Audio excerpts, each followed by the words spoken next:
All right, for those of you who are with us today from the online class, welcome to the live session.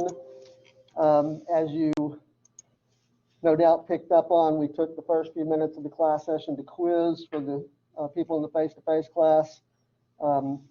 It may be for future purposes. You will just want to wait 5 minutes to log in. The class session starts at 10:50. Maybe you want to wait till 10:55, unless you just want to sit there and watch us quiz. Okay. So if you can hear me okay online, go ahead and click your raise hand button. Okay, good. Thank you. All right. Thank you very much. Okay, I want to take just a second before we jump right back into a discussion material to give you a chance to ask any questions that you might have as we move forward. Any questions about the course now that we've been in, this is a full week now behind us. Yes, ma'am. For the quizzes, we get the grades back. Do we get to see what the questions were, to see like what the right answers would have been? I am happy to let you see that. We'll probably have to do that on an individual basis. Okay. I can't let you have the quiz. I can't let you make a copy of the quiz. I can't let you take screenshots of the quiz or anything like that. But I think that is a worthwhile thing if that's something you want to do, individually, any of you, if you want to do that, because I actually think that's where some good learning takes place.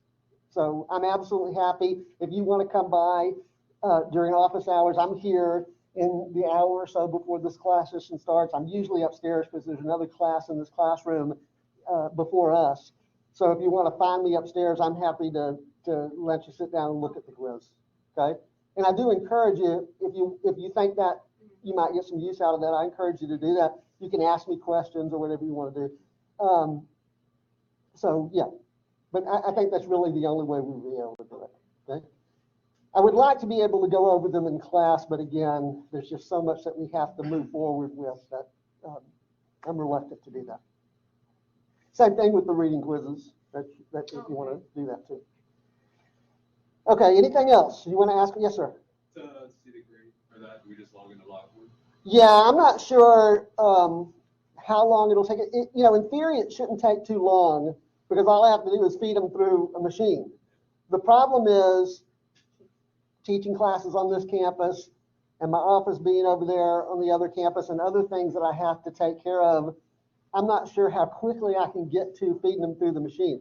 But I would say in most instances, I want to ask your indulgence if 1 or 2 weeks it takes a little bit longer. But I would think in most cases, 24 to 48 hours, you would be able to see your scores on Blackboard.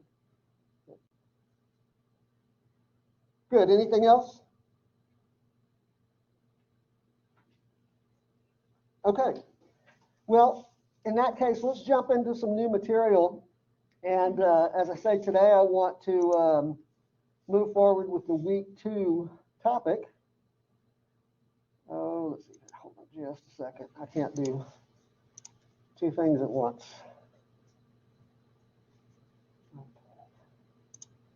So I want to move ahead with the week 2 topic. Those of you who are online, can you see the definition of politics slide? Yes. Okay, thank you. All right, so you'll recall from last week our 3 definitions of politics. We have the classic definition offered by Harold Laswell, who gets what, when, and how. I modify it parenthetically by saying the process of determining who gets what, when, and how, because that's certainly not inconsistent with what Laswell is telling us. The second sort of widely used definition of politics, and at least in government textbooks, is the authoritative allocation of values, the David Easton definition. And again, I modify it slightly by saying valued things to try to get you to think more concretely or more materially about the concept of values. And then finally, my definition of politics, which is a little bit wordier. Most things are when I offer up something. It usually tends to be a little wordier. But in all honesty, the reason I like to give students this definition is just because it says explicitly what you can only sort of infer from the Laswell and Easton's. These three definitions are all saying the same thing, right? They're not inconsistent with one another, right? But again, this third definition says explicitly what you can only infer from the other two. And as I said last time, and I'll start from the bottom, this business about determining priorities. We talked a little bit about that last week. We talked about the fact of scarcity. It explicitly uses the word scarce. You can only infer that from Laswell and Easton, right? And then most importantly now as we move forward is this idea of politics being a competitive process. I really like that part of this definition because, you know, as we said last week, what that tells us is that politics really, as much as we might in our heart of hearts want politics to be about what's good for everyone, you know, can't we just, you know, do something that benefits everyone? The truth of the matter is in the real world, there are winners and losers. And we talked about the idea of relative winners and losers, not necessarily absolute winners and losers, okay? So all of that, everybody should be comfortable with those points from last week. Another reason I like this definition and the use of the word competitive is because it provides a convenient point for jumping off onto our next topic, okay? Which is what I like to call the politics of ideas. And we're going to talk a little bit this week about what I like to call the politics of ideas. And I'm going to give you a little definition or description of the politics of ideas. It's the process whereby ideas or sets of ideas compete. There's that word, compete. The politics of ideas is the process whereby ideas or sets of ideas compete to achieve prominence in society. Yes, sir? Does someone online have a question? Okay. The politics of ideas is the process whereby ideas or sets of ideas compete with one another to achieve prominence in society. So you have all of these different ideas out there in the political arena, right? Advocating this or that, or opposing this or that. And they are in competition with one another to become the predominant idea or set of ideas, okay? So if that's the way we want to think about this notion of the politics of ideas, all these ideas are in competition with one another to come to a position of prominence, then government institutions and government processes, broad public policy agendas, specific policies or specific programs are going to subsequently be based on the idea or set of ideas that have come to predominate. Does that make sense? What I'm saying? If you can imagine, as an example, as an illustration, let's go back to 2016. Okay? Imagine that there's this set of ideas out there in the political arena, and we're going to label that set of ideas Trumpism, as embodied by the Republican candidate for president, Donald Trump. To the extent that Trumpism, whatever, we don't even have to go into specifics, whatever specific notions you think are associated with Trumpism, we'll leave that to you, okay? But it's really hard to deny that that set of ideas came to a position of prominence, right? Again, the embodiment of that was the person, Donald Trump, and through an institutional process called an election, came to a position of prominence. Donald Trump was elected president, right? So upon becoming president in early 2017, through just here now early 2021, that 4-year period, would it surprise anyone to think that policies, specific programs, etc., over the previous 4 years might have been, at least at the national level, might be based on this set of ideas that we're calling Trumpism. That doesn't probably surprise anyone to think that to the extent that the President of the United States, and maybe particularly that President of the United States, might have something to say or might have some bearing on specific policies, programs, or a broad policy agenda that our national government pursued over the previous 4 years, that doesn't surprise anyone, right?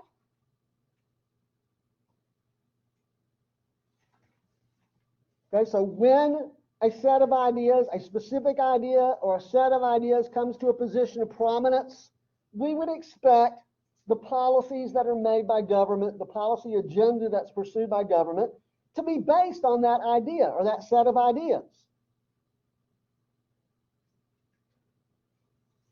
Sometimes in the politics of ideas, the ideas that come to prominence are relatively short-lived.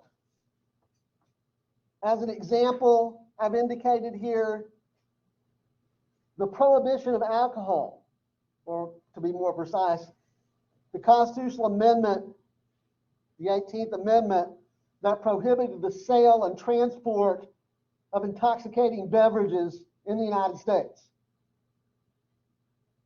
Most people just call it the Prohibition Amendment. Now, some of you who know a little bit more about your history, well, let me back up. In some ways, it kind of seems like that notion of prohibition just sort of,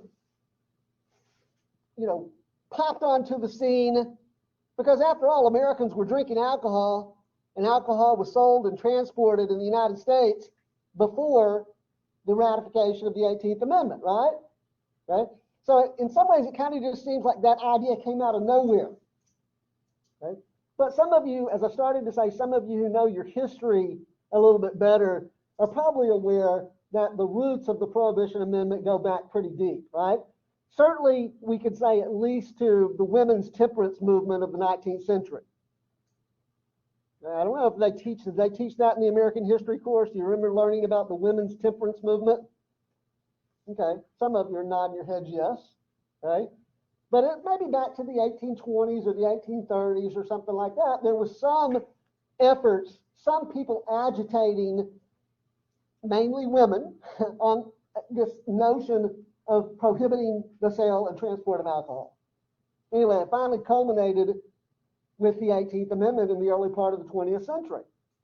But my point here, the more important point I'm trying to make is that once that amendment was added to the Constitution, it didn't last very long. It didn't take very long for that amendment to be repealed.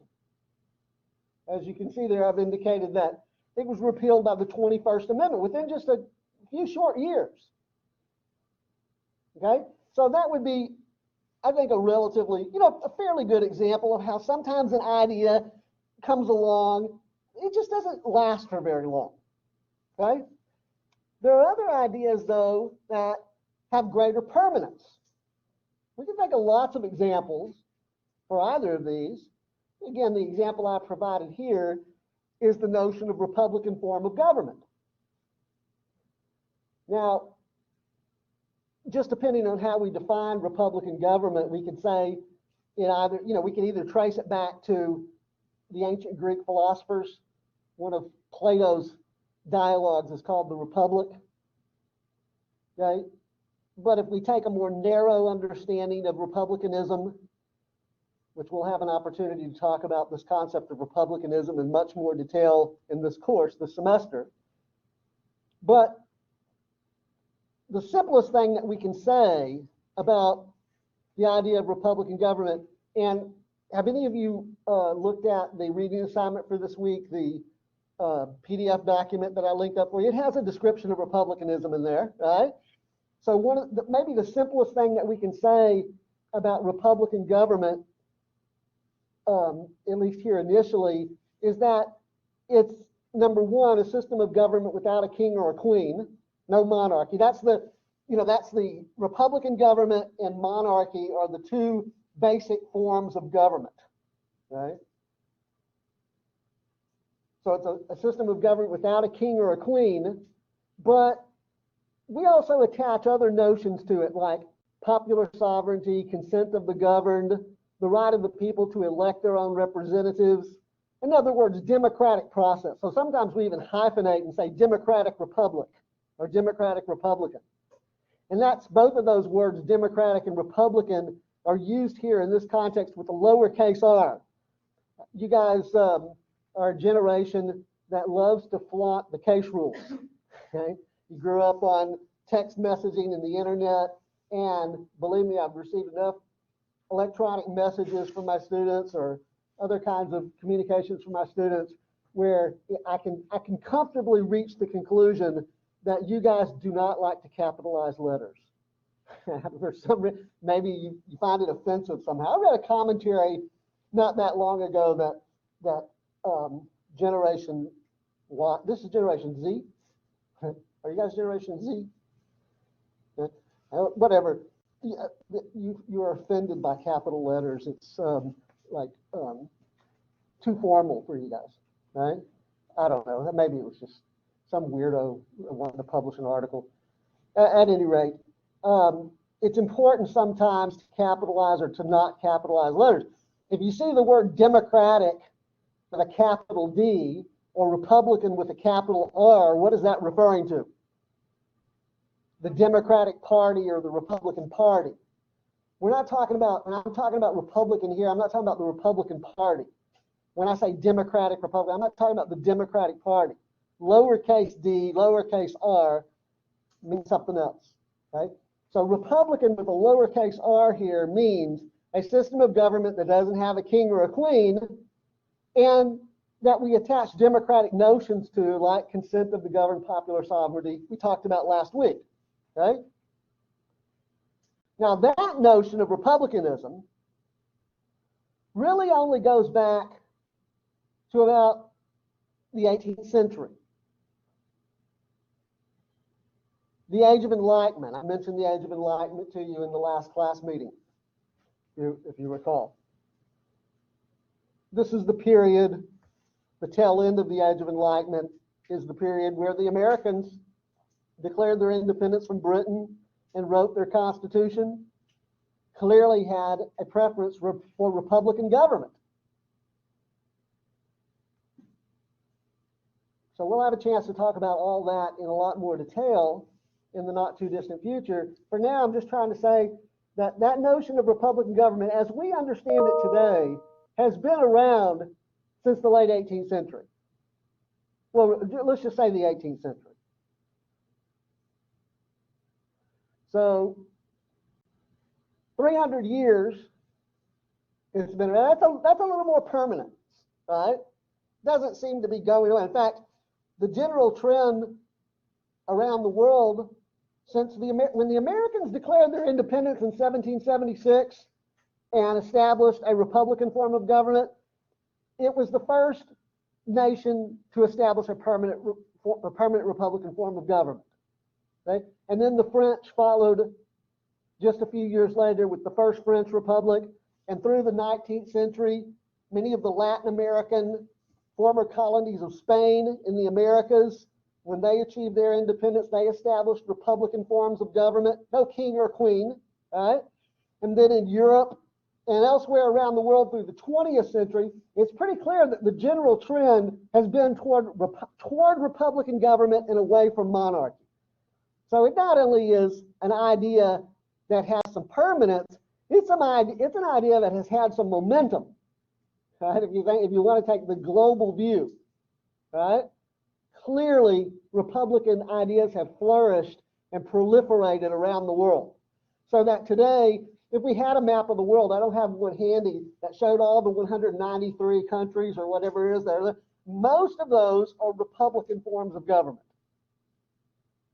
Now, all Republican governments aren't created the same, and some, embrace democratic notions to a greater extent than others. I mean, to be literal about it, a country like North Korea is a Republican form of government. The dear leader, as they call him, is not a king, maybe a dictator, but he's not a king, right? So technically that's a Republican form of government, but clearly the way that North Koreans, Cuba is a Republican form of government, right?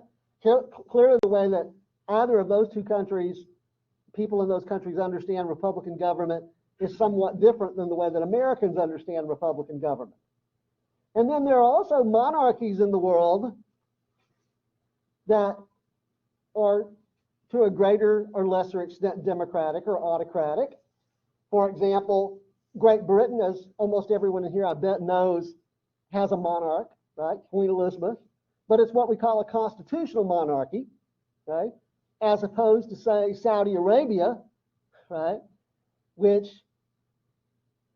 less democratic in nature, significantly less democratic in nature than a country like Great Britain. So there's lots of variations, the two basic forms, monarchy and republic. Anyway, back on track here. All I'm really saying is that Republican government has been around for a while. It's likely to stay around for a while. It seems to be pretty permanent. That idea seems to have some permanence to it, right? Here's another point. Sometimes in the politics of ideas, ideas are principally motivated by the economic interests of those who advocate them. And as example, I put labor laws, tax reforms, and so on. It's pretty clear that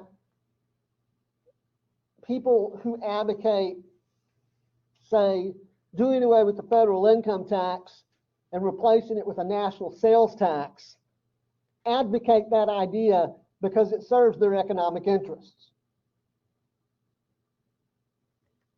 It's pretty clear that when labor unions support changes in the law or in policy that, let's say, to increase the amount of money that a person can make before they can be declared an exempt employee. In other words, so that the employer has to pay them overtime. Right? It's pretty clear why labor unions are advocating that position, because that kind of policy change would benefit the members of labor unions or labor generally, or businesses that oppose them. Okay? So sometimes in the politics of ideas, a particular idea or set of ideas are motivated pretty obviously by the economic interests of the people who support them. Some ideas are advanced principally on moral grounds. And I used here as an example the abolition of slavery. If we were to go back to the 19th century, those who were advocating the abolition of slavery clearly were doing so on moral grounds. Slavery is an immoral institution, was their message. So that one seems pretty obvious to me. Any questions? What I'm saying here? Well, you can probably guess what I'm going to say next, right? Sometimes in the politics of ideas, an idea may be couched in moral language, but it's probably also the case that the advocates of that idea are motivated primarily by their economic interests. I remember for many, many years, we don't have an opportunity to talk about welfare policy too much anymore in the federal government course. In the old days, when the courses were organized a little bit differently, I spent some time talking about welfare policies with my classes. And one of the things that's apparent to me from those discussions is that a lot of my students, and I think they're not unique, I think it reflects on our society more generally, but many people seem to like to talk about welfare policy, particularly the critics of welfare policy, in moral terms. Well, you can't give people money, you can't give them welfare benefits, or you got to be careful about how much you give them. you got to limit the amount of time that they can be on benefit, because if you don't, they'll become dependent on the system, and that deprives them of the benefits of self-reliance and independence. That's a moral argument. I always suspected, though, when I would hear people making those arguments, that what they were really motivated by was they didn't like their hard-earned tax money being used to support what they perceived as lazy welfare loafers. Some people actually make that argument. But even the ones who vigorously opposed welfare policy and didn't make that argument, tended to make it more in these moral terms. I suspect that there was at least some component of their argument that was economic self-interest.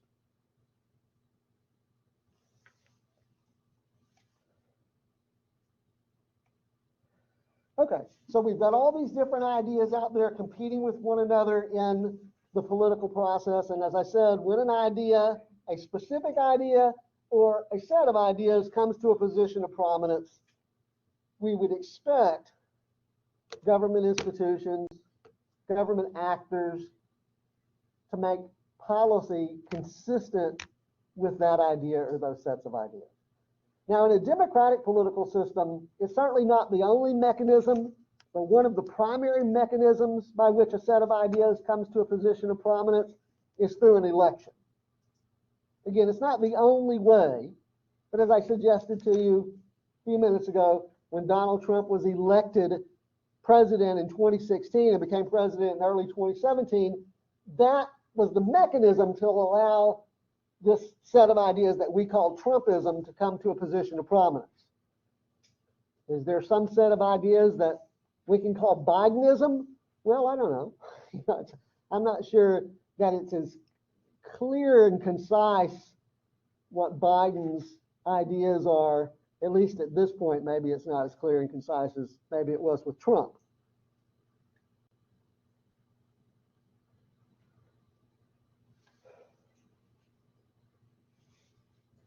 I started to say that maybe there's just really nothing terribly original there about the Biden agenda.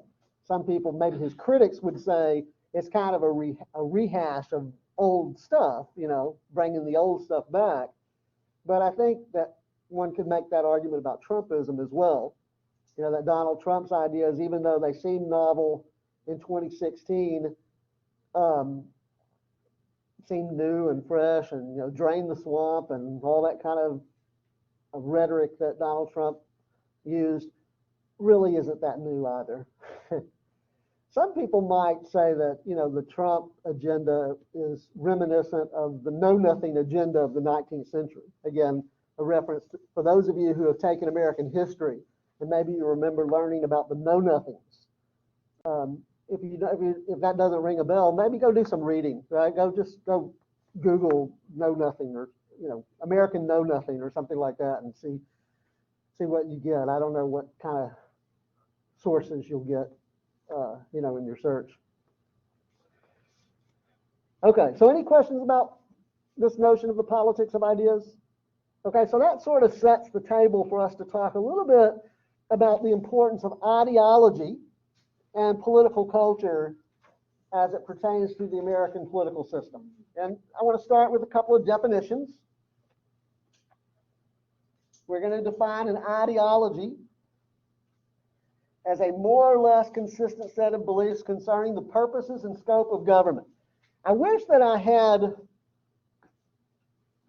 constructed this information for the screen to go up one piece at a time, because I worry that when there's too much information up at the screen, on the screen at one time, that you get too busy trying to jot everything that is down on the screen, and you kind of lose the context for what we're talking about.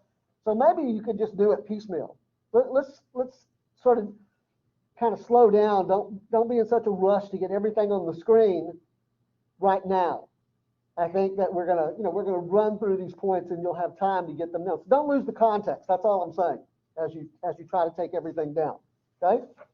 So our basic definition of ideology is a more or less consistent set of beliefs concerning the purposes and scope of government. Any ideology, whether it is liberalism or conservatism or fascism or communism or any other ism, as I'm going to refer to them here as we move along, ultimately reaches conclusions about two basic considerations: the purposes and scope of government. Why do we have government? That's the purposes of government. Why do we have government? And secondly, how much authority should government have to fulfill that purpose? That's the scope of government's authority. Okay? Again, let me repeat that. Any ideology that we might talk about, liberalism, conservatism, anarchism, fascism, whatever, ultimately comes down to two considerations. Why do we have government? That's the purposes of government. And secondly, how much authority should government have to fulfill that purpose or those purposes? That's the scope of government's authority.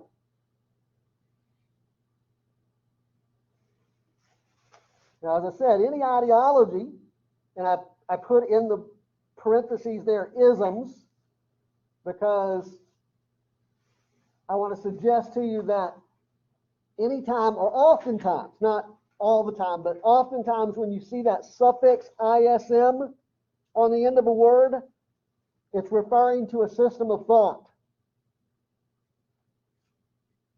So in this class, we're primarily interested in systems of political thought or sets of political ideas, but it could also be systems of economic thought or systems of religious thought or systems of social thought. You know, for example, Judaism, Hinduism, Buddhism, Catholicism. Those are systems of religious thought. Right? Capitalism, mercantilism, socialism, corporatism. Those are systems of economic thought. Feminism, environmentalism. Those are systems of, generally speaking, social thought. Right?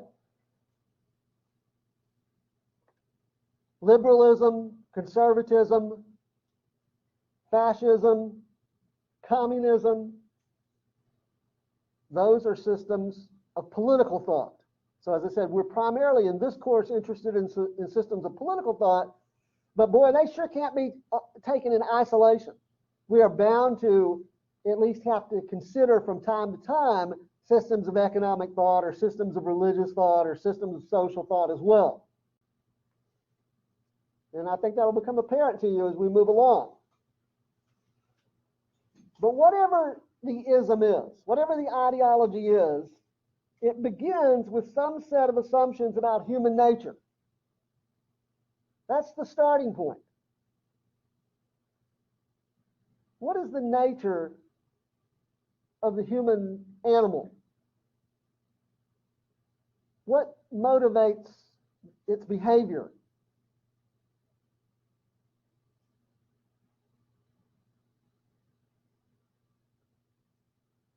What is the, well, perhaps, I mean, we can toss out some alternatives as we go along here. That certainly wouldn't make the human animal unique, right? Staying alive, survival. One presumes, I'm certainly not a biologist, but I think I'm fairly confident that most biologists would tell us that all organisms seek to survive, right? So again, we can talk about some alternatives here in just a minute, but it's important to understand that's the starting point. And then those assumptions about human nature lead to a second set of assumptions about social life and social relationships. Why do human beings live in societies? What is the nature of the relationship among the members of society?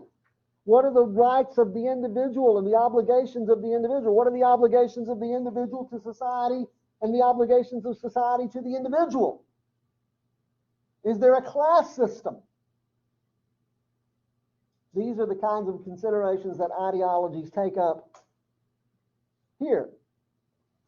And then once those assumptions about human nature and those assumptions about social life and social relationships are made, only then can the ideology really turn its attention to the question about why do we have government and how much authority government should have. You understand what I'm saying is that if I just put up here on the screen the definition of ideology, a more or less consistent set of beliefs concerning the purposes and scope of government, I run the risk that you think that's the starting point. It's really not the starting point. It's actually the culmination of, at least at this level, of political thought. And by the way, notice the italics on the words more or less. What I'm trying to indicate to you there is that some systems of political thought are more coherent, logically coherent than others.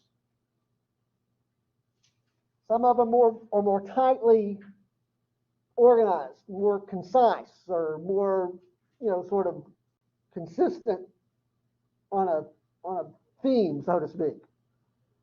Others are less so. But the important point is that it's not just random thought. We say a system of thought or set of beliefs and ideas. It's not random. If we're going to identify something called liberalism, for example, there's got to be some logical consistency among the pieces of the ideology, right? It's not just random notions. Does that make sense? All right, since it's on the screen, let's go ahead and get the definition of political culture out. Political culture is the set of political values, beliefs, and norms found in a political community which flow from the basic ideological assumptions about human nature, society, and government. So hopefully, defining political culture in that way, you can see that there's a connection between the concept of an ideology and a political culture. Because the set of political values, beliefs, and norms that are found in a political community are an outgrowth of these assumptions about human nature, society, and government that we identify with an ideology.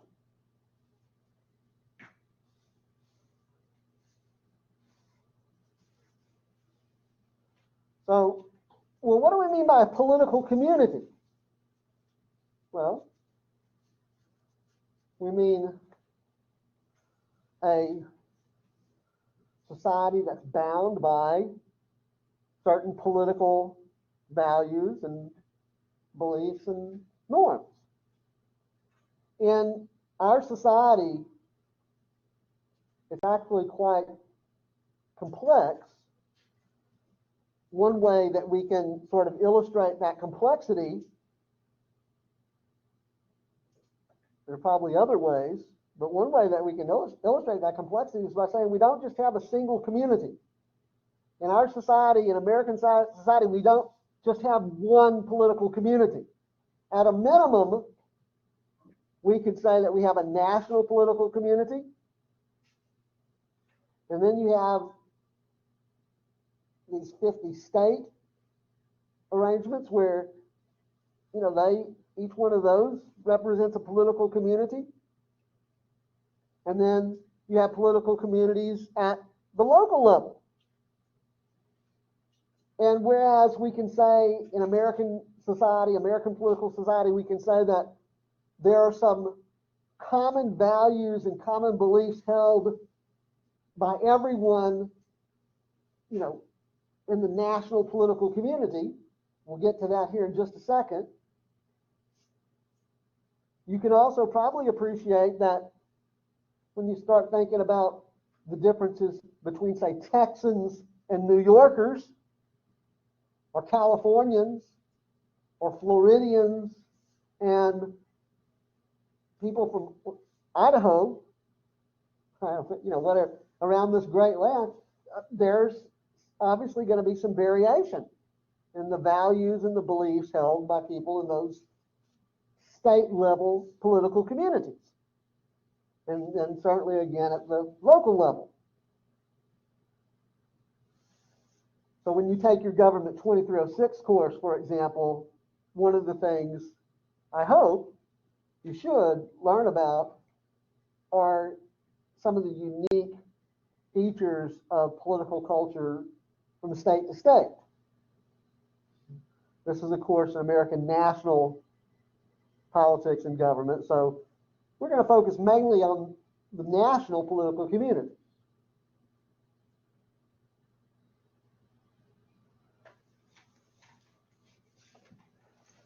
So for those of you who have looked at the reading assignment, part of the reading assignment for this week, that PDF file that I put together for you, this may look familiar to you.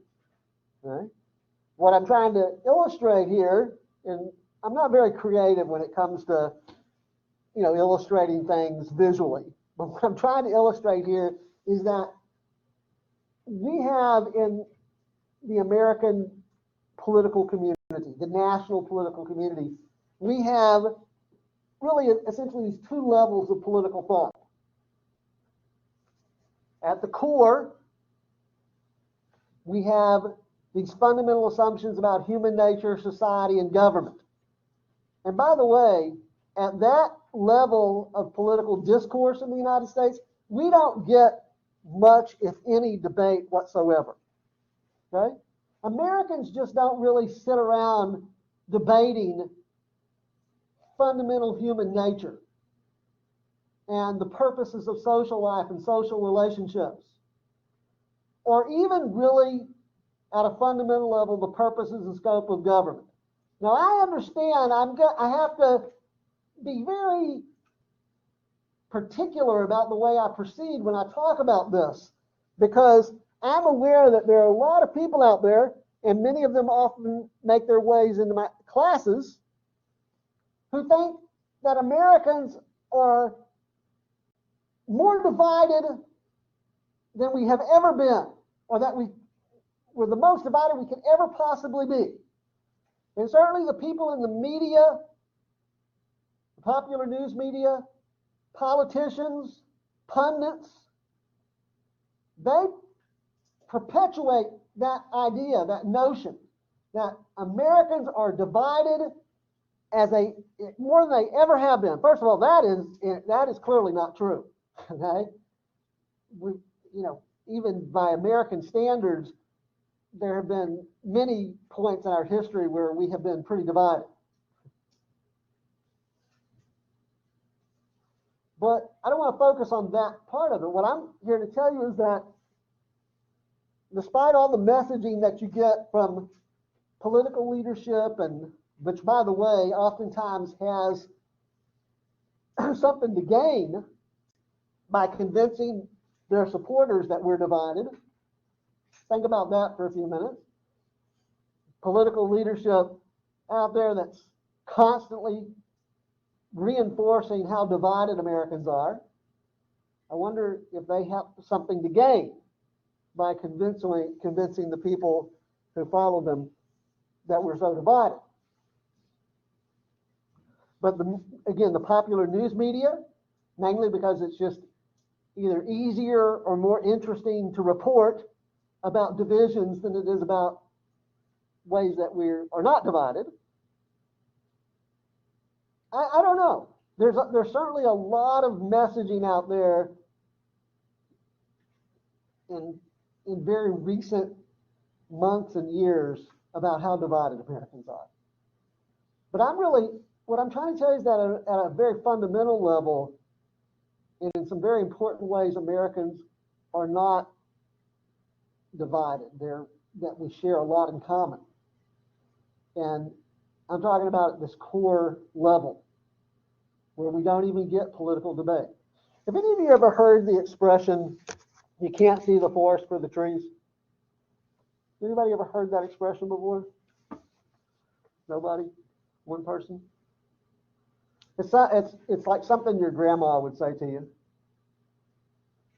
It's one of those cliches I was telling you last week. I have trouble with cliches. But let me see if I can sort it out what that means.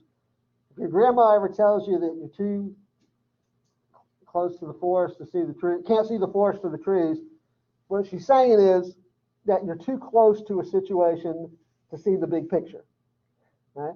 And I think that's kind of what happens in our politics. We're so close to the debate on this thing or that thing. We're so close to the debate on whatever issue it is that we have passion about. Some people have passion on this issue and only this issue, gun control maybe, right? Some people have passion on this issue and not others, or a range of, whatever the case is, who knows what people get passionate about. But when people are paying attention to a particular issue or maybe a small range of issues, and particularly when they get very passionate about it, it's often very difficult to see the big picture. Extremely difficult to see the big picture. And I think that's what happens in American politics sometimes, that we're too close to the forest to see the trees. And what I'm really saying is that what we agree on gets glossed over in favor of an emphasis on what we disagree on. But consider that Thomas Jefferson wrote in the Declaration of Independence in 1776 that we hold these truths to be self-evident.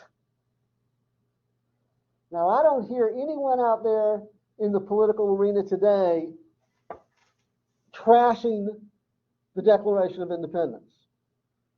I don't hear any political leadership out there, whether they're Democrats or Republicans or liberals or conservatives or whatever. I don't hear people in the media, political pundits, commentators, bloggers. I don't hear anybody out there saying, have you ever read the Declaration of Independence? Do you see the garbage that's in that thing? Jefferson said, we hold these truths to be self-evident. We don't even debate them. Generations, successive generations of Americans thereafter have also just accepted them. That all men are created equal and endowed by their Creator with certain unalienable rights, that among these are life, liberty, and the pursuit of happiness. That to secure these rights, governments are instituted among men, deriving their just powers from the consent of the governed. That is pretty powerful language. Americans have grown up with that and they're accustomed to it, and maybe it doesn't seem to have much meaning to them. You know, we don't sit around and think about it and talk about it and debate it, but there's a lot there just in that brief little passage that I recited for you. For one thing, Jefferson's telling us something about human beings and the nature of human beings. He's also telling us something about the purposes and scope of government. Okay? So we can get into all that. Initially here, all my point is that Americans really do have some common beliefs. And we don't even debate them at this level of thought right here. We just really don't even put that. In some other societies, you do get debate at that level. I don't know if any of you have ever had an opportunity to travel, say, around, other parts of the world, maybe even, like even in Europe, where, of course, with COVID, nobody's done much of that, but, one of these days we're going to come out of COVID. And some of you may have had some good experience doing that before COVID, right? But it's not rare by any stretch of the imagination to find yourself in an environment, maybe you're just sitting in a sidewalk cafe in Rome or Paris or someplace, and you overhear conversations where people are debating and discussing some of these very fundamental assumptions that we're talking about. Why do they have that level of debate and discussion in European political discourse where we don't have that in the United States? Well, I think the reasons are largely historical, but let me say just this, again, so we can move forward and we'll get back to all that kind of consideration as we go along. We have had historically in the United States one dominant system of political thought, whereas in Europe, different ideologies, they have a history, and even a very recent history, of much greater competition among systems of political thought. In the United States, hold on to your chairs for this one. Okay? This is one that I think many students oftentimes bristle at when they first hear me say this. We have had historically, go at least through our national history, but I think an argument can be made even going back into the colonial period, one dominant system of political thought, and it's called liberalism. Now, if you think about yourself as a conservative, and how dare I say that, because you know that most Americans are conservative. I'm not using the term liberal and conservative in the way that it's used in the popular political debate. So whatever it is that you think liberal and conservative mean, you're going to have to divorce yourself from that, at least for the purposes of what we're talking about here. If it helps you to do that, put the word classical in front of liberalism. The dominant system of political thought through at least American national history, but a good argument can be made going back into the colonial period, is classical liberalism,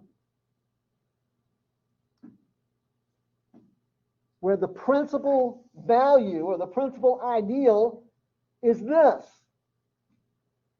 liberty. Liberalism is a system of political thought that asserts the rights and liberties of individuals. And what could be more American than that? Give me liberty or give me death.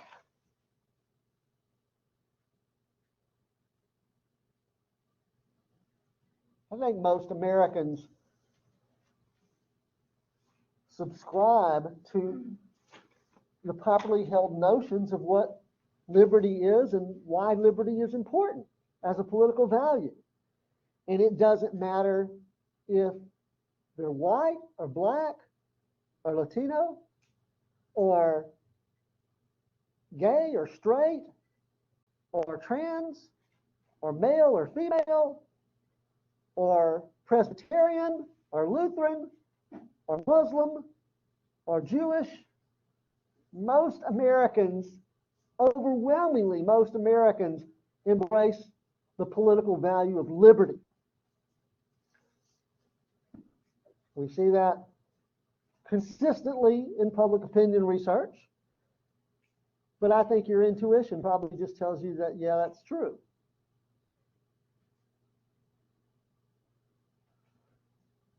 So there's one value of the American political culture, right, that Americans hold in common. Now, I said that we don't get debate at this level. For the most part, we don't get debate at this level. We do get debate at this level.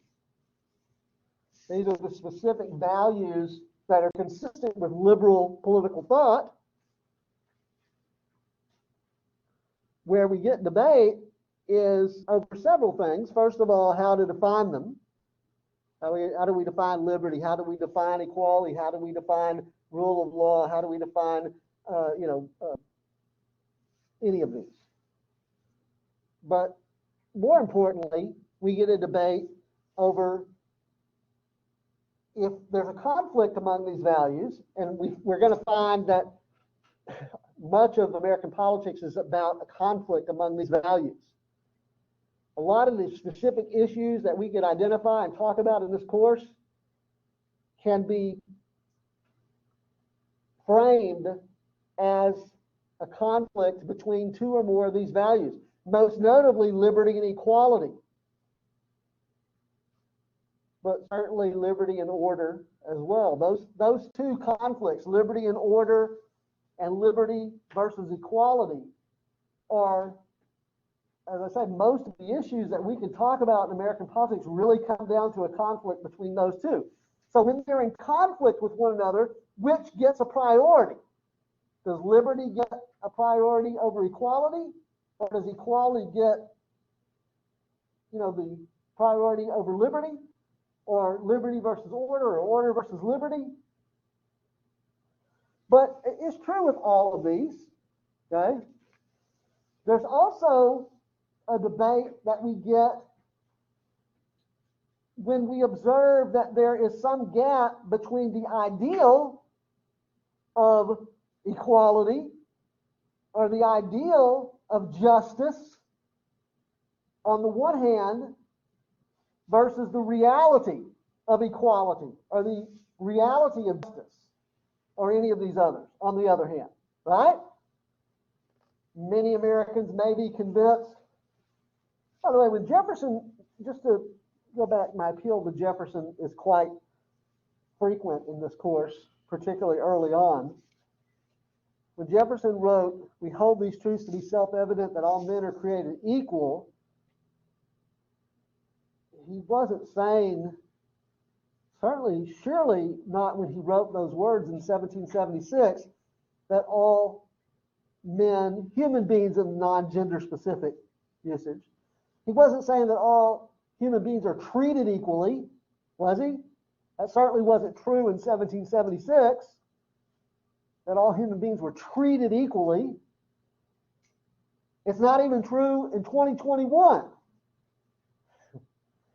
But I submit to you that a good chunk of American political history can be thought of as an effort to close that gap between the ideal, Jefferson's ideal of equality, that all human beings are created equal, and the reality of equality that maybe slowly, too slow for many, many people's preferences, right? But slowly we have been closing that gap between the ideal of equality and the reality of equality. Would you agree? Are we closer in 2021? Bearing in mind that I may agree with many of you that we're just not there yet. We haven't made it. Not time to celebrate yet. But would you agree that we're closer in 2021 than America was in 1776? Something to think about. On the value of justice. Many Americans are convinced there's a gap between the idea of justice, or the ideal of justice on the one hand, and the reality of justice on the other hand. All I'm really trying to get you to consider is, on any of these values, justice is certainly a good example. If there is this gap between this ideal that we have about justice and the reality of justice as we see it on the ground, so to speak, what is our recourse? I suspect it's one of two things. We can say, oh, look, you've got the ideal of justice. Here's what we think justice should mean, and here's the reality. Let's just give up on justice. That's one possibility. Right? Another possibility is say, no, hold on a second. We got to undertake efforts to close that gap by bringing the reality of justice closer in line with the ideal of justice. That has been the optimism of American political life, I think, to not just give up on our ideals, as imperfectly as we have, no doubt, implemented them. We still hold on to some notions about getting there.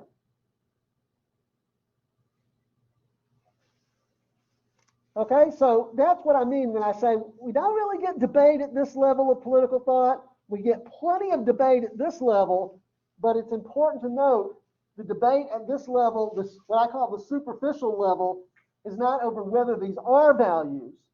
I think Americans overwhelmingly support each of these as political values of our culture, but it's a question of how we define them, how we prioritize them when they come into conflict with one another, and how we reconcile the difference between the ideal on the one hand and the reality on the other hand. That's a good chunk of what American politics is about. The politics of ideas. Okay, questions? Okay, so we've said that any ideology that's liberalism, classical conservatism, communism, fascism, what have you, ultimately comes down to two questions. The first is, what is the purpose of government, or what are the purposes of government? And the second is, how much authority does government have to fulfill its purpose or purposes? The scope of government's authority. Now, I want you to try to ignore this stuff down here for the time being. We'll have to get back to this on Thursday, okay? Right now, what I want to suggest to you is that for many, many decades, political scientists have tried to sort out, analyze ideologies using a very simple little analytical tool known as the left-right continuum. I bet many of you have heard left and right. Thank you. It just bounces around on its own, doesn't it? Yeah, sometimes I appreciate you letting me know, because sometimes I don't catch it. Okay. I bet many of you have heard the terms left and right used in the context of politics before, right? Okay. One person nodding his head, several people now. Okay. This is where that comes from. Those left-right, that left-right terminology, that left-right distinction this is where it comes from. Okay. So the idea of this continuum is that we start down here on the far right of the continuum. On that second question, what's the second question? What's the scope of government's authority? How much authority should government have to fulfill its purpose? We're gonna start with that. Okay. Whatever the purpose of government is thought to be, how much authority does government have to fulfill that purpose? If we start down here on this end of the continuum, we have an ideology that says the scope of government's authority is zero. The scope of government's authority is nothing. That's an ideology that we call anarchism. Anarchism is a system of political thought that advocates no government and no laws. And we'll talk in the next class meeting, we'll talk about why anarchism advocates no government and no laws. But that's what anarchy means. That's not what most Americans understand anarchy to mean.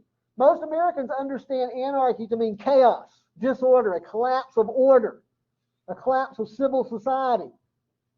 It's a undesirable state of affairs for most Americans, but that's because most Americans are not anarchists. For an anarchist, it is the goal, a condition of no government and no laws. Now, as we proceed along that continuum to the left, we are encountering systems of political thought all along the way.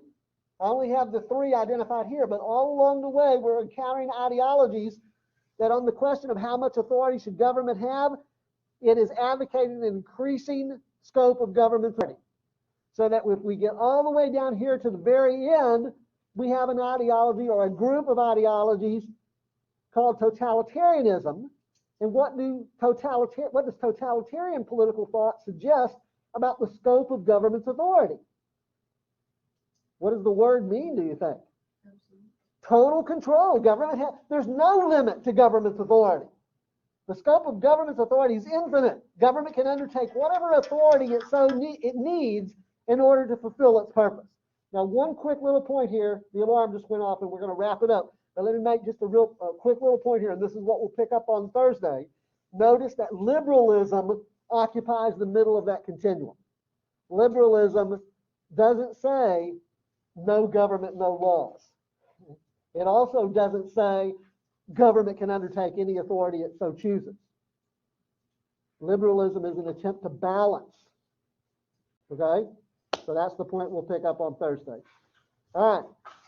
Have a good couple of days. We'll see you on Thursday.